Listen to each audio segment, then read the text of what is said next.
considéré comme un scandale ambulant, deviendrait le premier témoin de la plus grande vérité de l'humanité.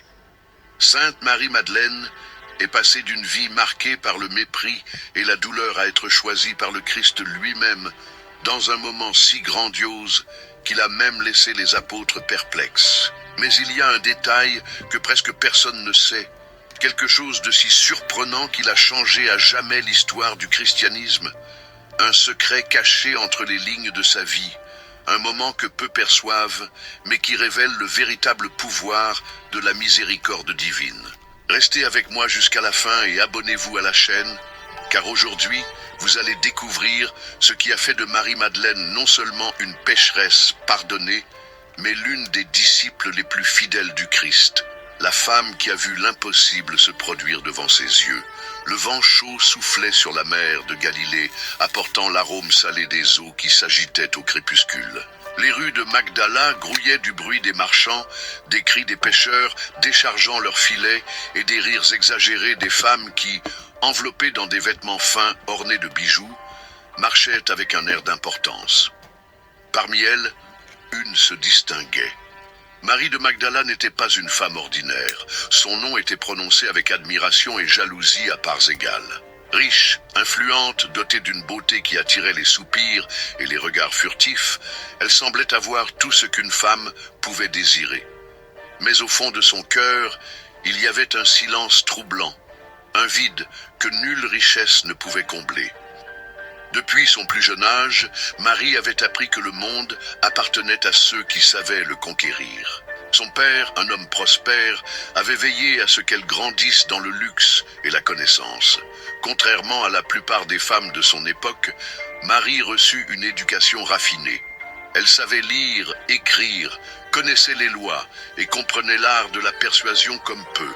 Son regard acéré voyait non seulement des opportunités, mais les créait. À Magdala, une ville prospère et vibrante, la fille d'une famille influente n'était pas vue comme quelqu'un qui devait se cacher derrière les murs d'un foyer.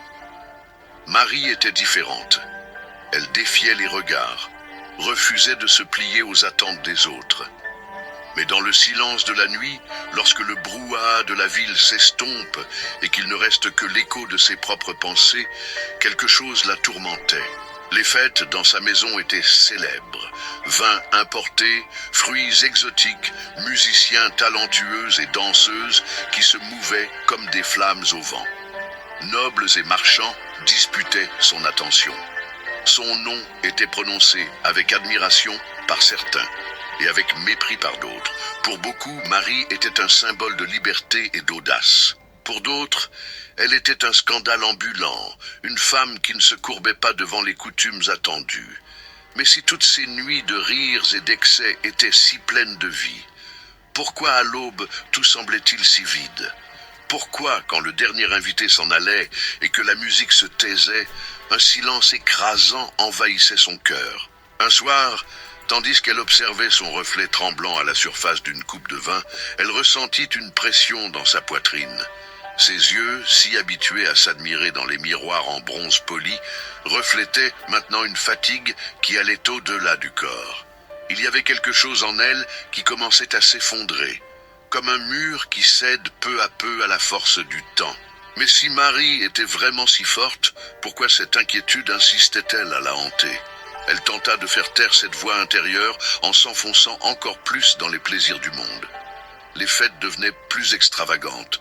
Les rires, plus forts, les vêtements, plus luxueux. Mais c'était inutile, quelque chose en elle continuait à crier, même au milieu du banquet le plus retentissant. Le monde qui l'avait tant fasciné commençait à se montrer cruel. Les mêmes bouches qui la louaient au crépuscule murmuraient des critiques à l'aube. Ceux qui l'entouraient par intérêt disparaissaient rapidement lorsqu'ils n'avaient plus rien à gagner. La renommée, qui semblait autrefois un cadeau des dieux, se transformait en un fardeau. Peu importe combien elle essayait d'ignorer, elle se sentait de plus en plus seule. Et quand la solitude frappa à sa porte, elle apporta avec elle un poids insupportable. Un jour, en se promenant dans les environs de la ville, Marie entendit un groupe de femmes chuchoter entre elles. Curieuse, elle s'approcha sans se faire remarquer. Elle parlait d'un homme différent de tous les autres, quelqu'un dont la présence silençait les foules, dont la voix apportait la paix même aux plus affligés. Elle disait qu'il guérissait les malades, qu'il libérait les tourmentés, que son regard pénétrait l'âme comme s'il voyait ses secrets les plus profonds, et pourtant, il ne les condamnait pas. Marie ressentit un frisson parcourir sa peau. Elle n'avait jamais entendu parler de quelqu'un comme ça. Mais pourquoi cela la touchait-il tant? Cette nuit-là, allongée dans son lit, elle essaya d'éloigner cette pensée. Après tout, elle n'avait besoin de personne. Elle avait appris dès son plus jeune âge à marcher seule, à construire sa propre forteresse. Mais si, au fond, cette forteresse n'était qu'un château de sable sur le point de s'effondrer? Et si tout le pouvoir qu'elle pensait avoir n'était qu'une illusion? Pour la première fois depuis longtemps, Marie ressentit la peur. La peur que toute sa vie ait été construite sur quelque chose qui, au final, n'aurait aucun sens.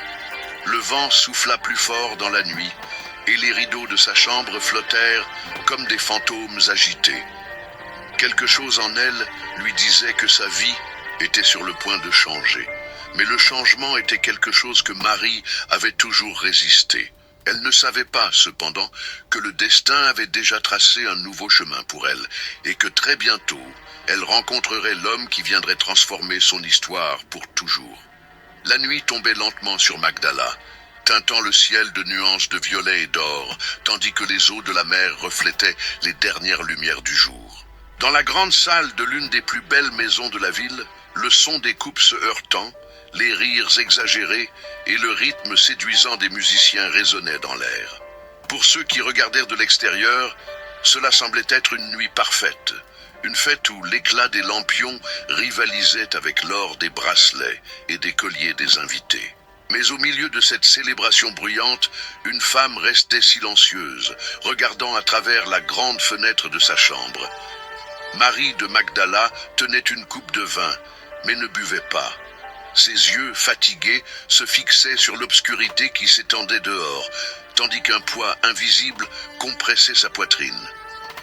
Les murmures à son sujet avaient augmenté ces derniers mois. Dans les rues étroites de la ville, les regards d'admiration commençaient à se mêler à ceux de jugement. Auparavant, les gens se taisaient en la voyant passer, respectant sa richesse et sa position. Maintenant, ils chuchotaient entre eux. Certains murmuraient qu'elle avait allé trop loin, que sa liberté était dangereuse, qu'il n'y avait plus rien de noble chez cette femme. D'autres baissaient simplement les yeux, comme s'ils craignaient que le simple fait de croiser son chemin puisse les souiller.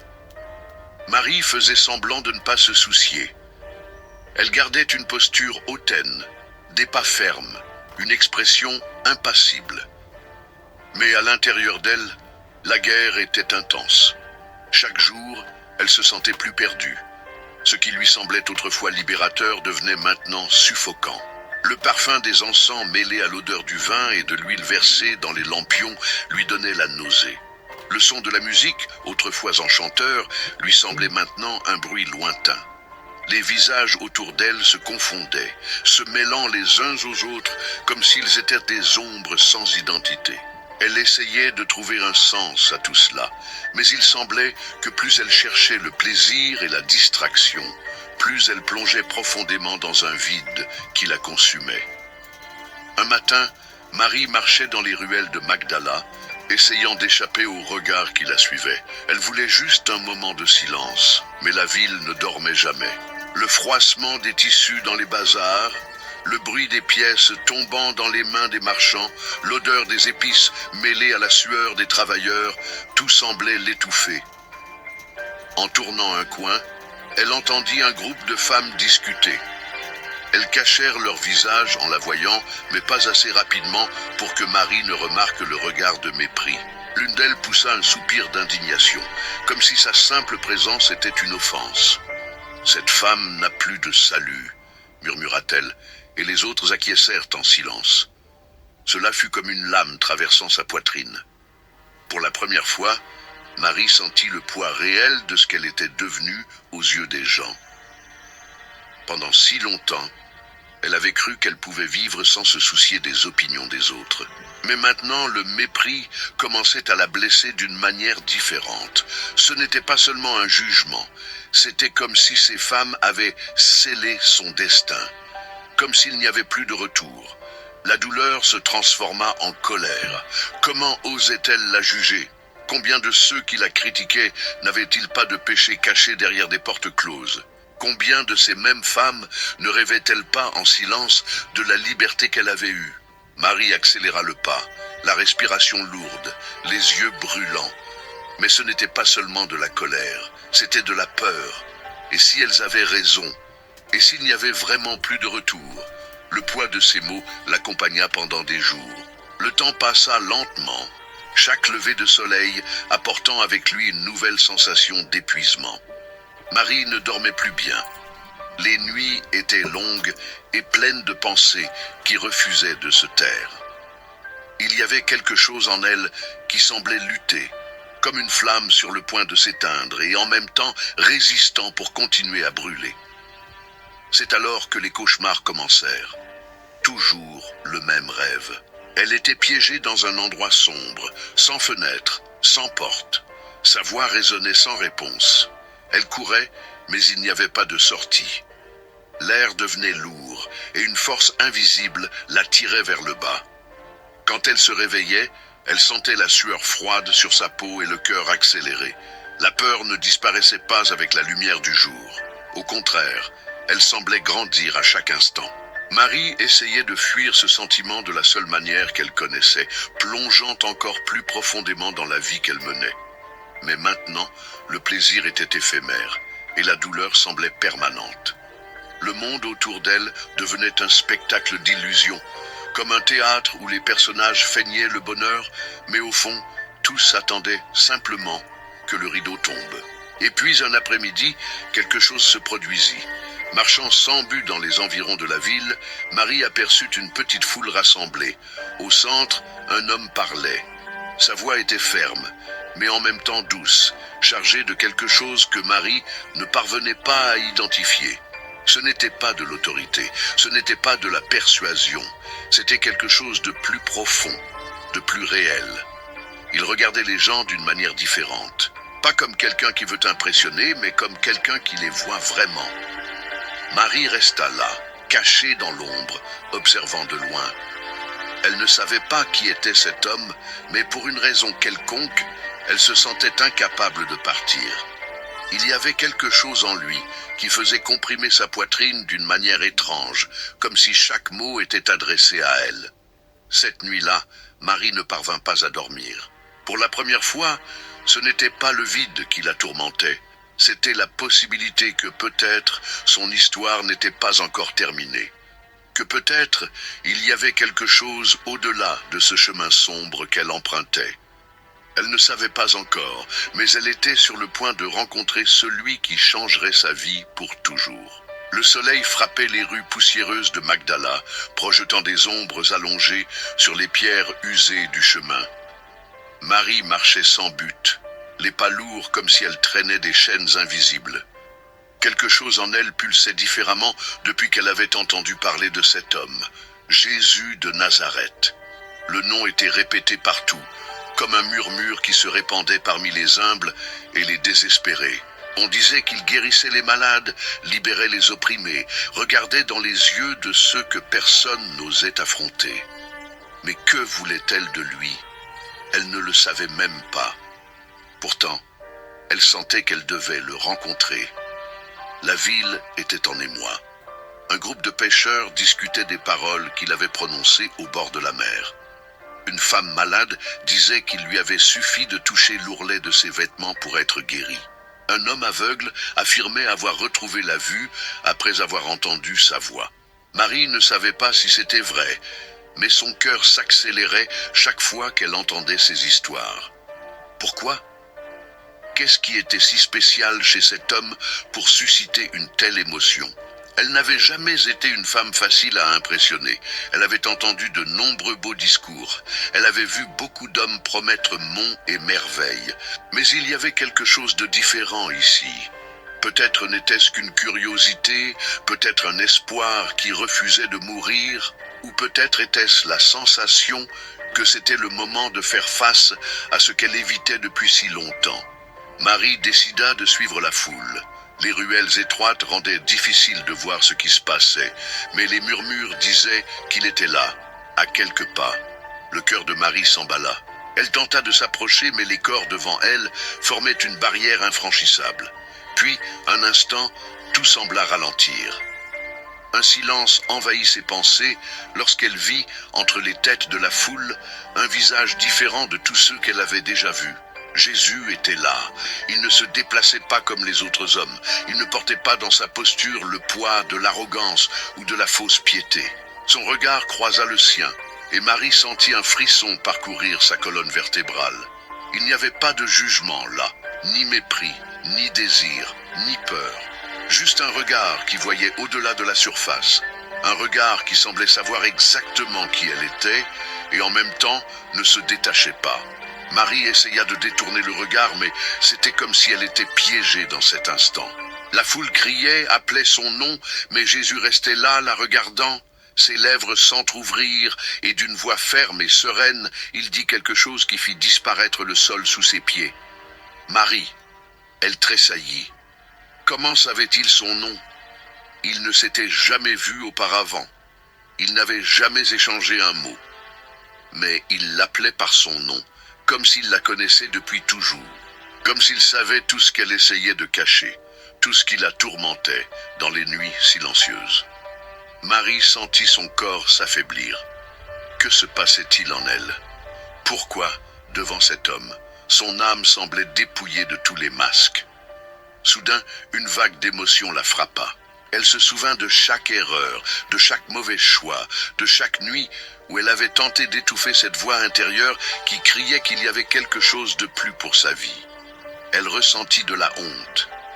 Mais, en même temps, elle ressentit quelque chose qu'elle n'attendait pas, du soulagement. Comme si, à cet instant, elle portait un poids si lourd qu'elle ne l'avait même pas remarqué, et maintenant ce poids était sur le point de tomber de ses épaules. La foule poussait, s'agitant autour d'eux, mais Marie n'entendait plus rien. Juste cette voix qui avait appelé son nom, juste ce regard qui la traversait. Et puis vint la douleur, une douleur profonde, comme si quelque chose en elle était arraché. Sa poitrine se serra, la respiration devint lourde. Une agitation invisible prenait possession de son corps.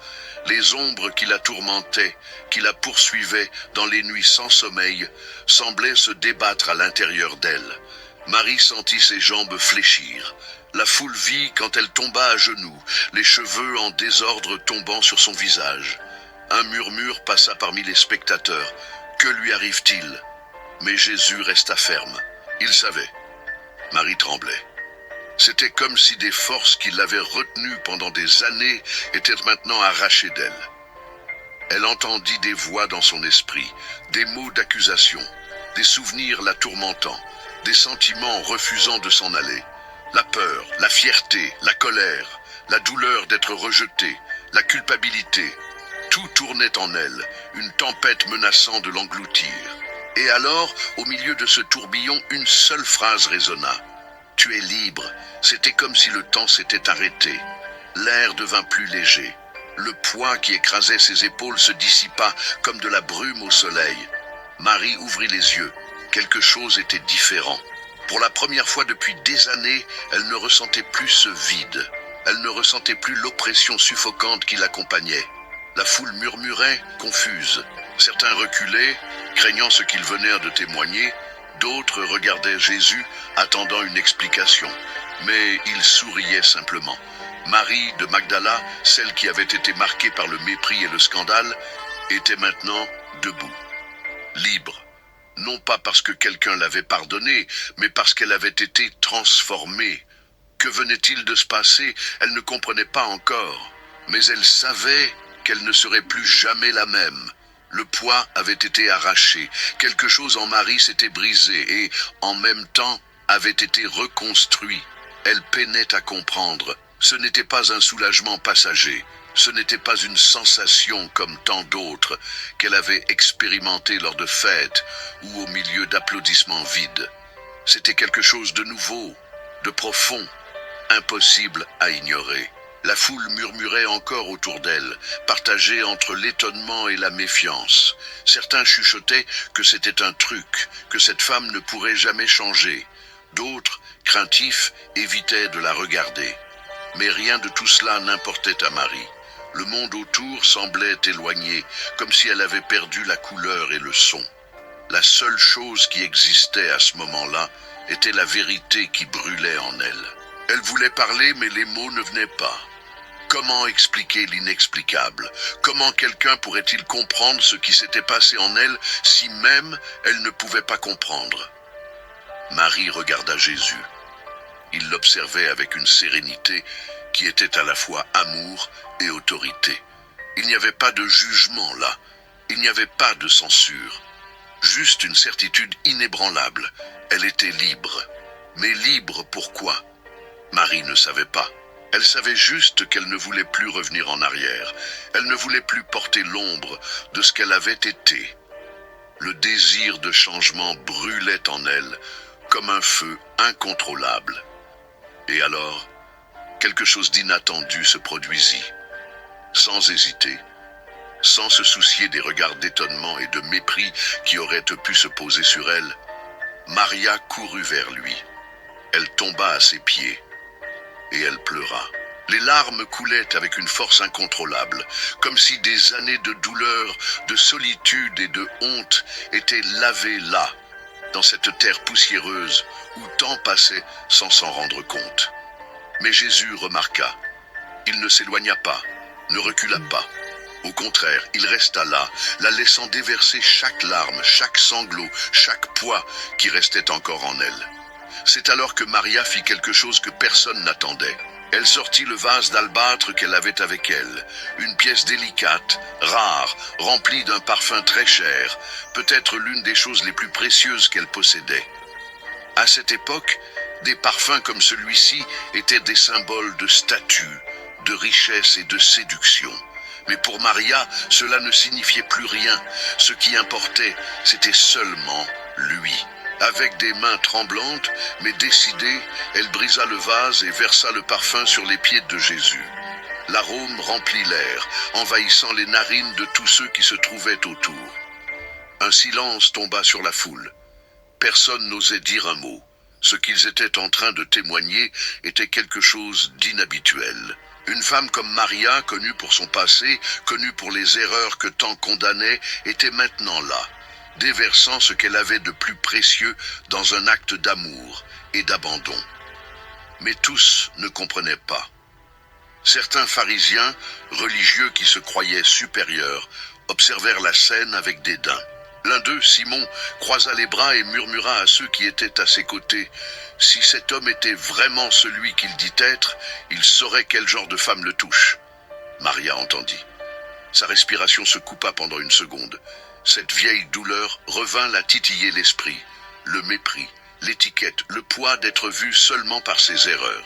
Mais avant que la peur ne puisse l'envahir à nouveau, une voix résonna, forte et pleine d'autorité. « Simon !» Jésus se tourna vers lui, ses yeux perçants fixant le pharisien d'une manière que personne n'osait défier. L'homme tenta de masquer son inconfort, mais il ne réussit pas à cacher son malaise. « Vois cette femme, continua Jésus. Quand je suis entré dans ta maison, tu ne m'as pas donné d'eau pour laver mes pieds, mais elle les a lavés avec ses larmes. Tu ne m'as pas salué d'un baiser, mais elle n'a cessé d'embrasser mes pieds.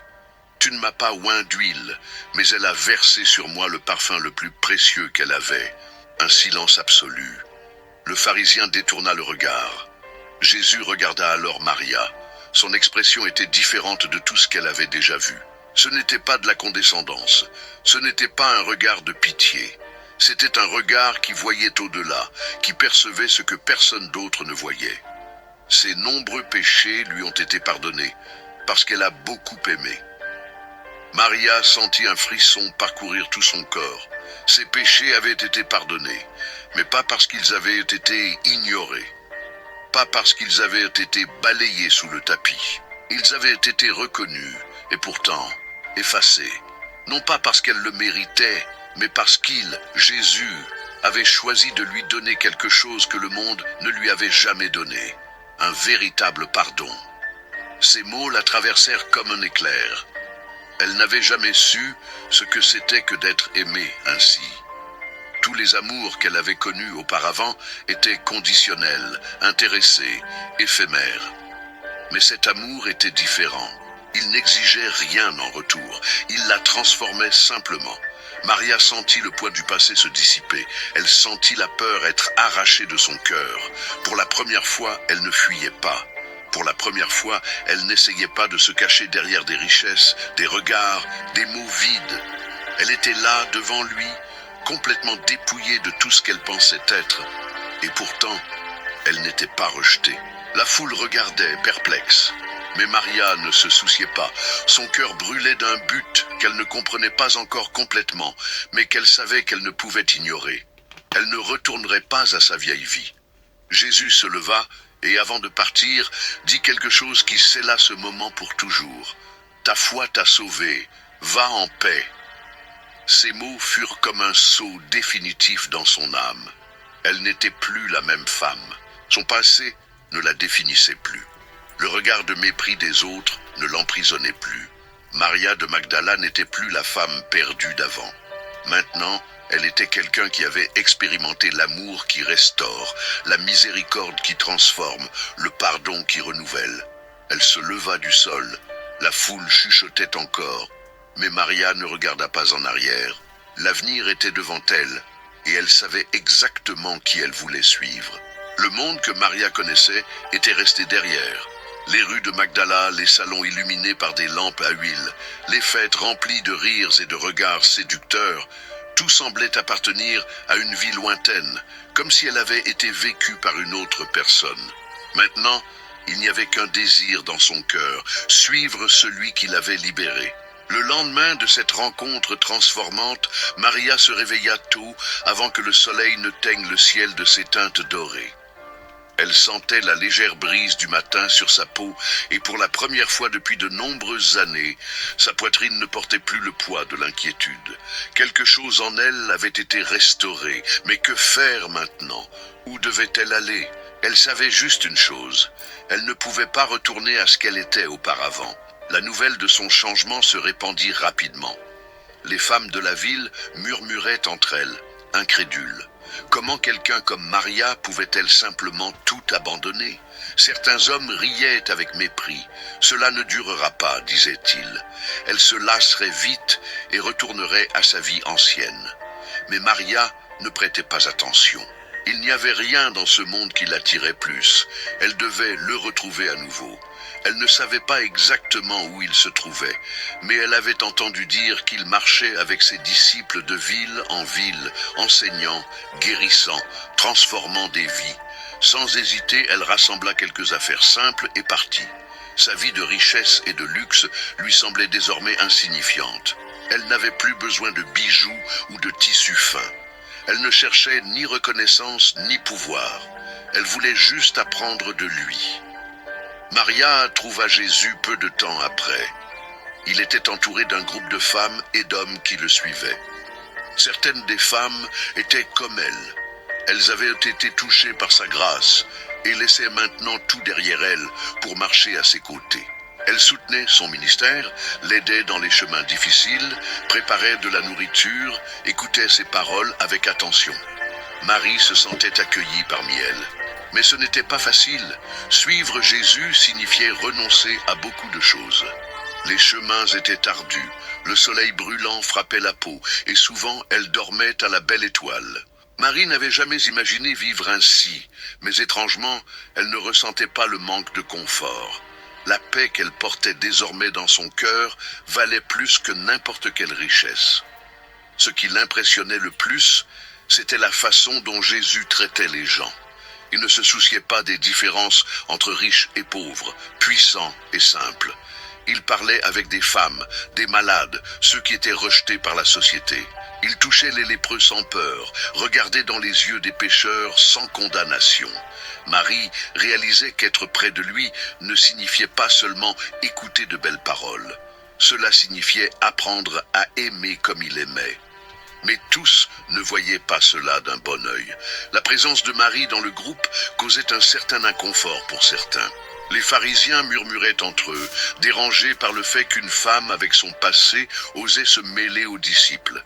Quel droit avait-elle? Questionnaient-ils. D'autres jetaient simplement des regards de désapprobation. Marie sentait ces regards. Elle savait que pour beaucoup, elle ne cesserait jamais d'être celle qu'elle avait été auparavant. Mais chaque fois que le doute commençait à serrer son cœur, elle le regardait, Jésus. Et dans son regard, elle trouvait la seule réponse dont elle avait besoin. Les jours se transformaient en semaines et les semaines en mois. Marie était de plus en plus impliquée dans le chemin qu'elle avait choisi. Elle apprenait la compassion, l'humilité, un amour qui n'exigeait rien en retour. Elle apprenait à servir. Avant, elle était une femme habituée à être servie. Maintenant, elle servait avec joie. Elle préparait les repas aux côtés des autres femmes, prenait soin des malades qui venaient à Jésus, lavait les pieds de ceux qui arrivaient fatigués de la route. Et surtout, elle écoutait. Chaque mot de Jésus pénétrait profondément dans son âme. Il parlait d'un royaume différent de tout ce qui avait déjà été vu. Un royaume où les derniers seraient les premiers, où les humbles seraient exaltés, où les pauvres recevraient leur récompense. Marie se sentait de plus en plus partie de cette mission. Mais avec l'apprentissage venaient les défis. Suivre Jésus n'était pas seulement une marche physique. C'était un appel à affronter le mépris, la persécution, l'incrédulité des autres. Dans certains endroits, les gens accueillaient le message avec joie. Dans d'autres, ils étaient expulsés, rejetés, menacés. Marie témoignait de tout cela de ses propres yeux. Une nuit, alors qu'il se reposait après un long voyage, Marie observait Jésus de loin. Il était assis sous un figuier, parlant avec quelques disciples. La lune illuminait son visage, et elle remarqua quelque chose qu'elle n'avait jamais remarqué auparavant. Derrière la sérénité, il y avait de la fatigue, pas physique, mais de l'âme, un poids que personne d'autre ne semblait voir. Marie comprenait. Jésus portait sur lui non seulement la souffrance des malades et des marginalisés, mais aussi la dureté des cœurs qui refusaient de l'écouter. Il aimait profondément chaque personne qui croisait son chemin, mais tous n'acceptaient pas cet amour. Cela le rendait triste. À ce moment-là, Marie réalisa quelque chose qui changerait son parcours pour toujours. Elle ne voulait pas seulement le suivre, elle voulait être avec lui jusqu'à la fin. Elle voulait être un témoin fidèle, peu importe ce qui viendrait. Elle ne se doutait pas que cette fin approchait plus vite qu'elle ne pouvait le prévoir. Le son des clous traversant le bois résonnait au Golgotha comme un tonnerre étouffé. Chaque coup de marteau déchirait l'air, cruel, impitoyable. L'odeur du sang se mêlait à la sueur des soldats, à la poussière du chemin et aux pleurs contenus de quelques-uns qui osaient encore rester là. Au milieu de la foule, certains se moquaient.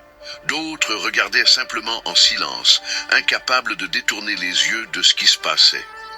Et parmi eux, ferme, même lorsque ses jambes fléchissaient, se tenait Marie de Magdala. Elle ne s'était jamais éloignée, elle n'avait jamais hésité. Depuis le moment où les rues de Jérusalem avaient été envahies par les cris de la foule en colère, lorsque Jésus avait été traîné devant des autorités qui avaient déjà décidé de sa sentence avant même de le juger, Marie était là. Elle avait entendu chaque mot craché contre lui, chaque accusation fabriquée, chaque cri demandant sa mort. Elle avait ressenti l'angoisse grandir à chaque instant, un nœud serrant sa gorge, sans relâche. Quand elle vit Jésus être flagellé, les mains liées au tronc de pierre, le corps se tordant sous la violence des coups, Marie voulut courir vers lui.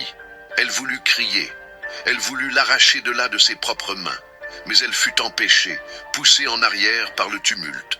Elle resta là, impuissante, tandis que le sang tachait les pierres et que les soldats riaient, comme si cela n'était qu'un spectacle de plus pour leur divertissement.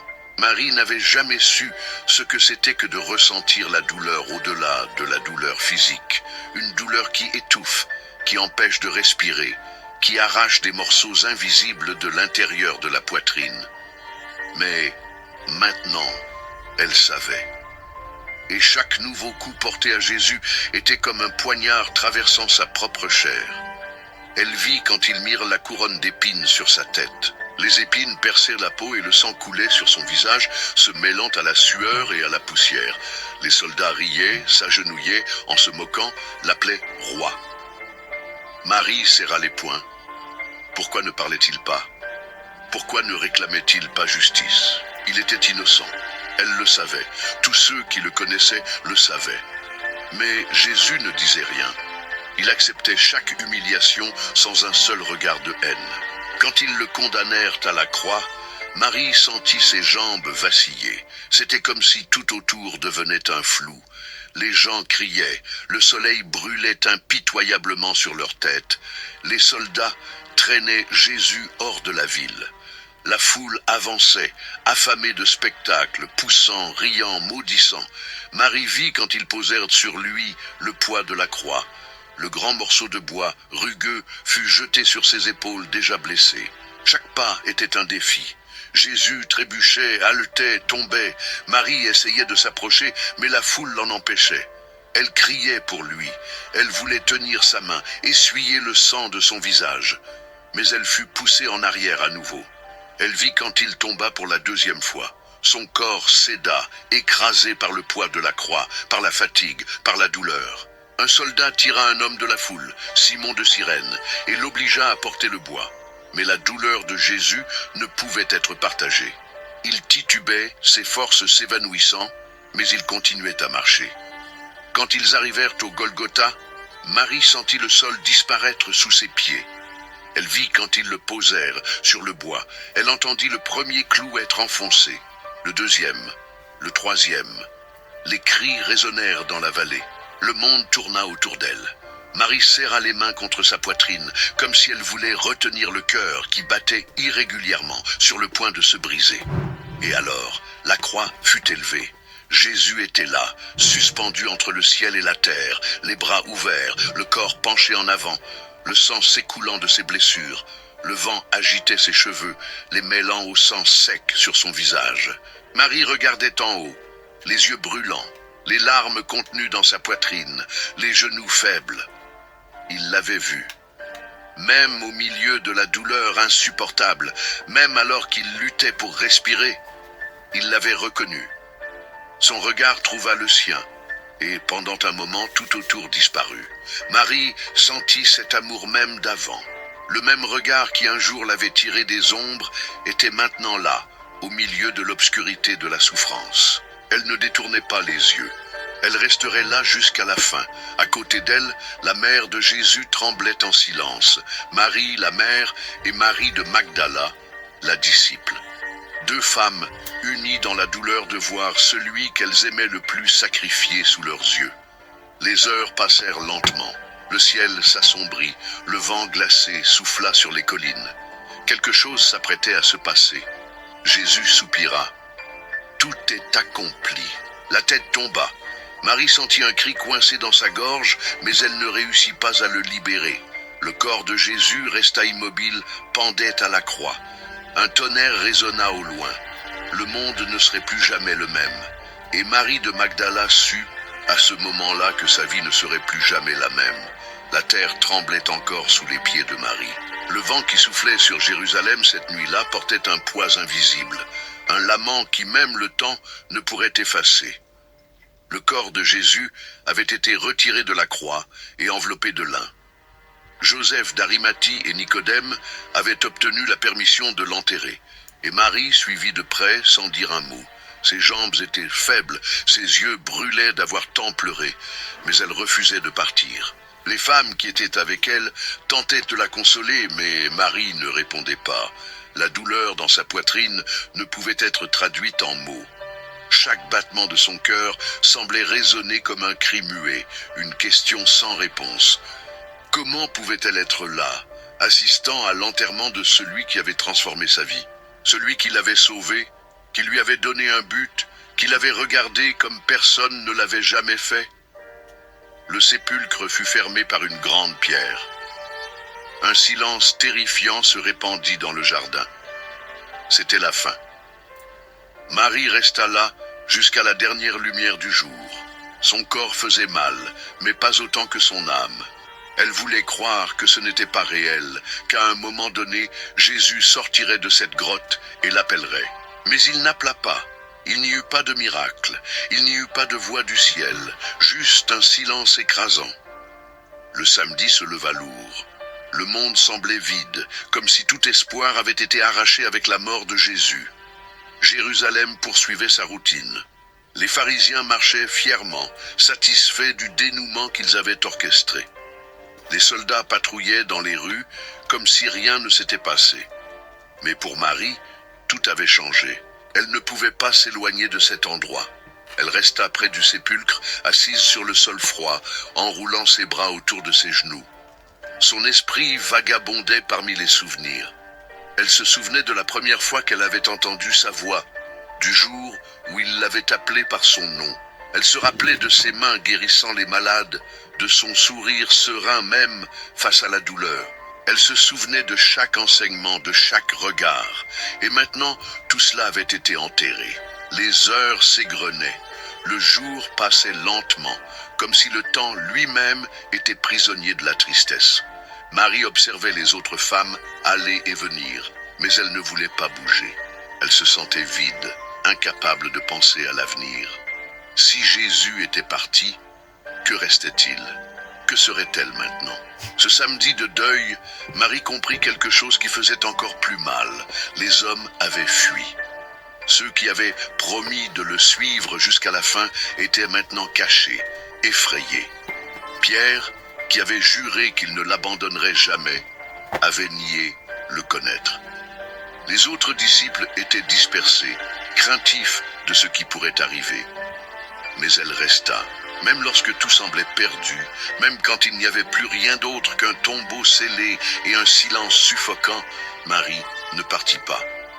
Dans l'obscurité de cette nuit, au milieu des pleurs et de l'incertitude, quelque chose en elle refusait de mourir. Elle ne savait pas expliquer, mais elle sentait que cette histoire n'était pas encore terminée. Le ciel était encore sombre quand Marie quitta son domicile.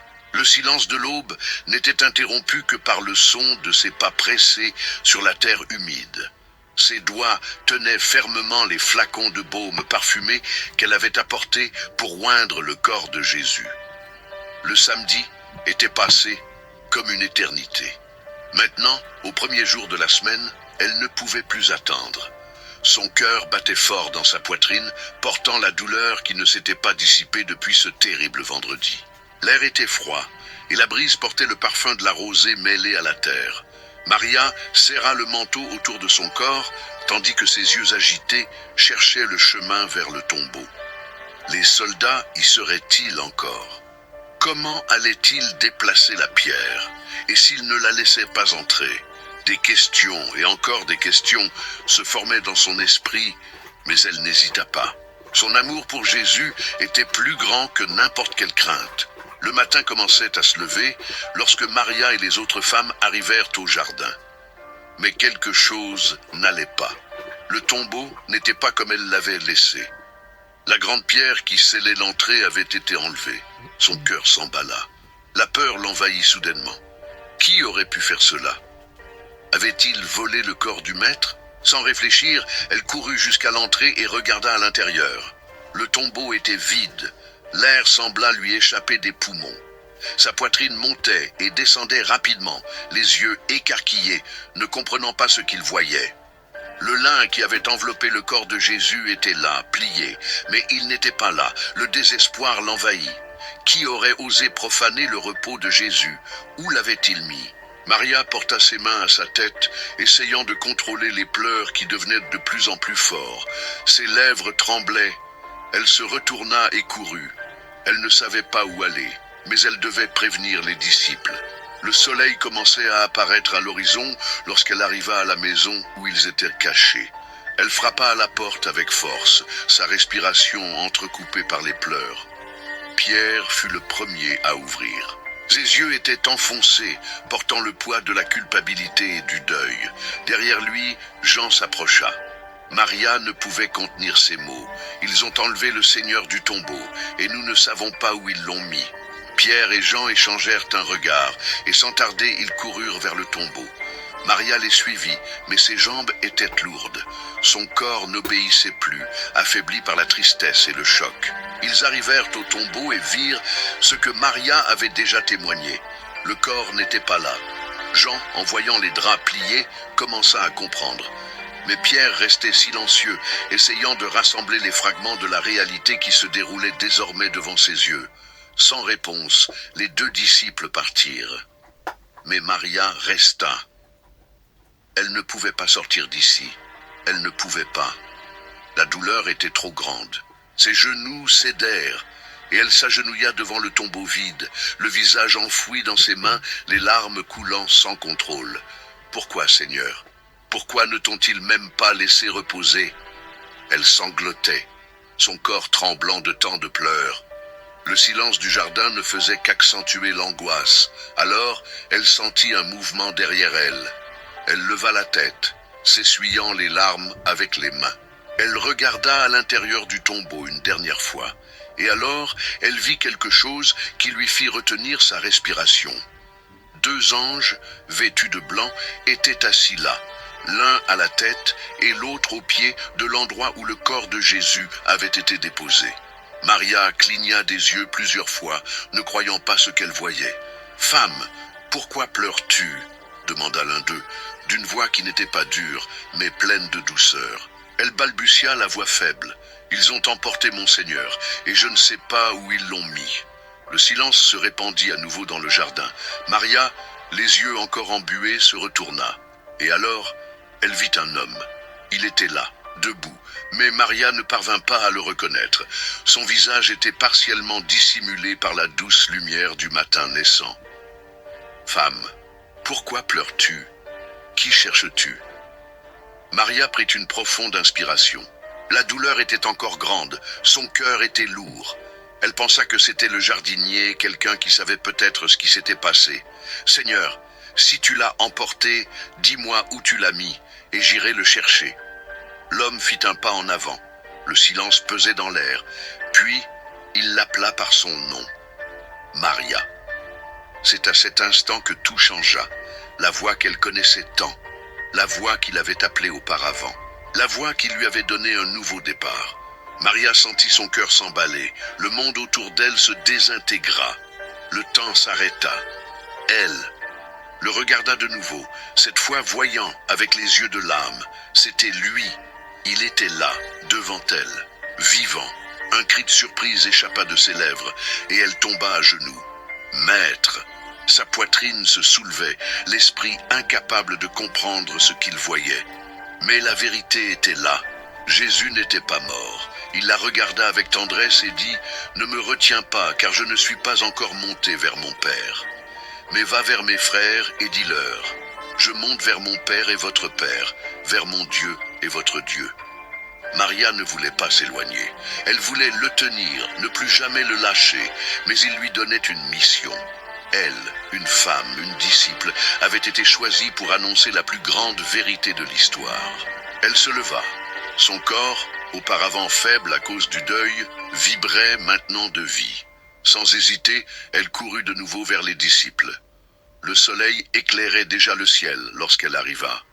Les mots sortirent de ses lèvres comme un feu qui ne pouvait être contenu. « J'ai vu le Seigneur ».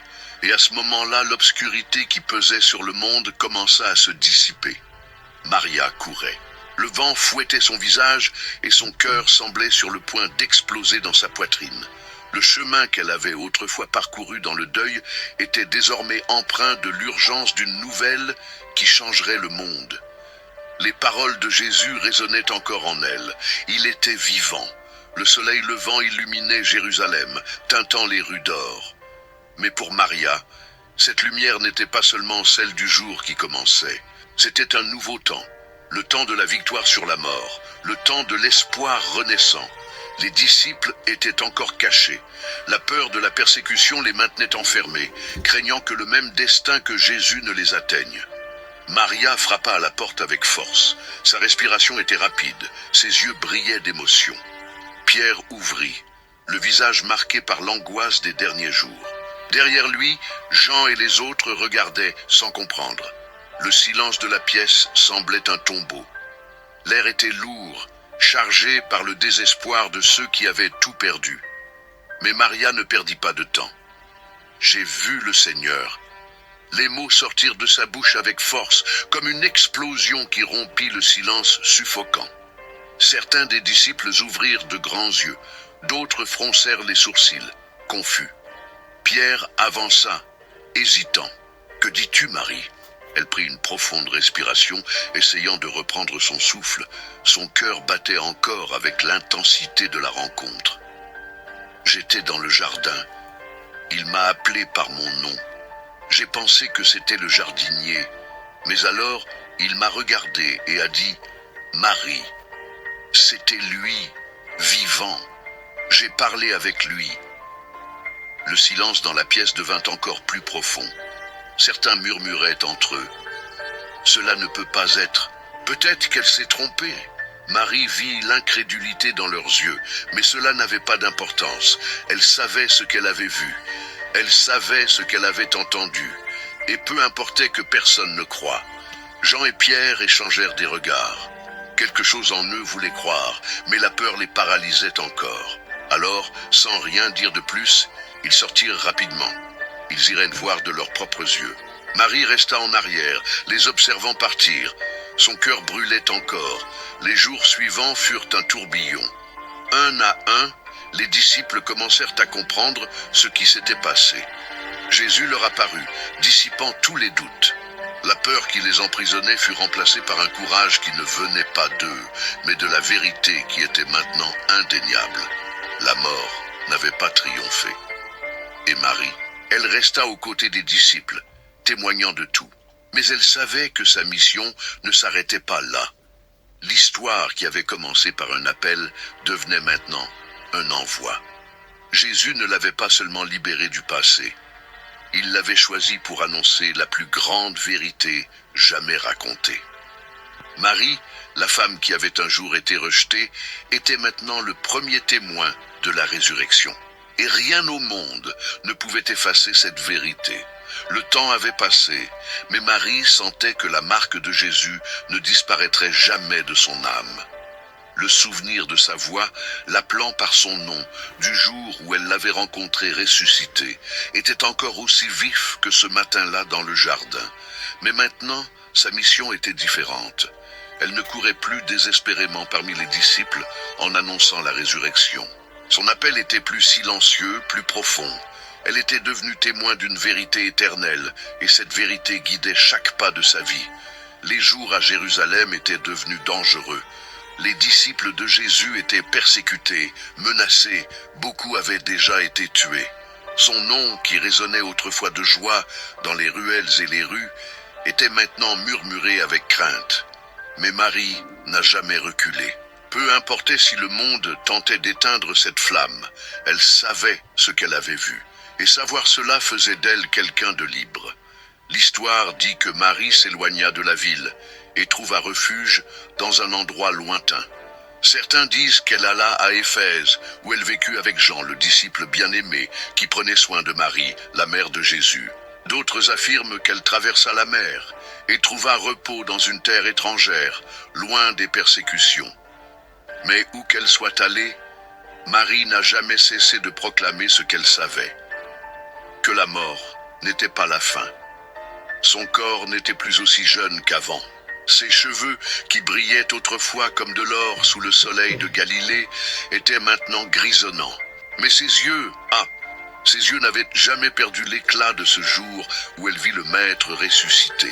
À chaque personne qu'elle rencontrait, à chaque mot qu'elle disait, sa voix portait la certitude de celle qui n'appartenait plus à ce monde.